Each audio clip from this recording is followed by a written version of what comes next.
Hi, let's talk about eyelid surgery. I'm Dr. Richard Sadove, board certified plastic surgeon. Why do we do eyelid surgery? We do this to remove extra skin on the upper eyelid, which is hanging over or more baggy appearing, and we also do it for bags underneath the eyes. We of course want to be careful and avoid people who have serious eye conditions. You need to tell me if you have glaucoma or dry eye problems or a detached retina. We also want to know if you have thyroid disorders or Graves' disease, an overactive thyroid, or any high blood pressure or diabetes, for example. Well, what happens during eyelid surgery? Well, first let's talk about anesthesia. Usually, if it's a procedure alone, upper eyelid surgery is done under local anesthesia. If it's just a matter of removing some simple skin on the upper eyelid, this is often done in the office without the need for an operating room. However, if you don't want to have the minor discomfort of an injection of some local anesthesia, we can do this in the operating room as well. Upper eyelid surgery alone would not be performed under a general anesthetic. This is only something that at the most, if you want, you could have some intravenous sedation. So these medications would be administered for your comfort. Lower eyelid surgery is different, and I often like to perform lower eyelid surgery under a general anesthetic. The incision, in an upper eyelid surgery, the incision is hidden in the fold. It's very difficult to see the incision after an upper lid blepharoplasty. They're very well concealed, and particularly when placed in the correct location. So droopy eyelids are corrected by removing that extra skin on the upper eyelids. Lower eyelids are different. Lower eyelid incisions used to be outside on the skin.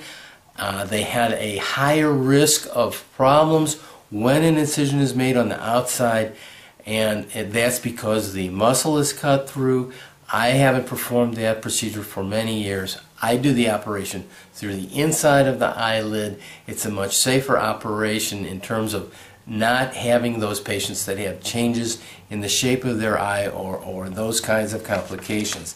It's called a transconjunctival incision hidden on the inside of the eyelid. Closing the incisions, well, if the incision is the inside of the eyelid, there's a couple tiny little absorbable sutures placed in there, and those don't need to be removed. If you're having an upper eyelid surgery, fine little stitches are placed in the upper eyelid, and those are removed in the office after 5 days. You see the results of your eyelid surgery right away. Of course, there's some swelling, maybe some bruising, usually not.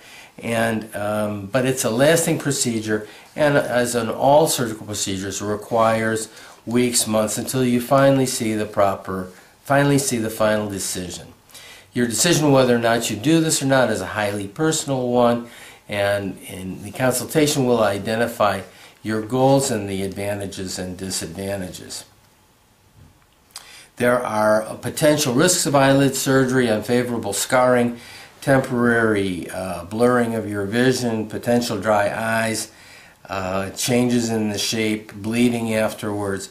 All kinds of potential complications of eyelid surgery which can occur, are certainly rare, but can occur. You have to be aware of them, and we would make those all clear to you at the time of your consultation.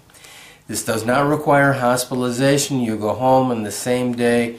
I'd like you to go home and have a quiet day after surgery. Keep ice compresses on your eyes. Take a little pain medication for relaxation. And simple eyelid surgery is a very fast recovery for you to be up and around the next day. And lower eyelids also have a rapid recovery. You'll want to know exactly how much the operation costs. We'll give you that information in detail at the time of your operation, and your fees include the surgical fee, the anesthesia fee if you go to the operating room, and the facility fee. I look forward to seeing you and making your eyes more beautiful. Thank you.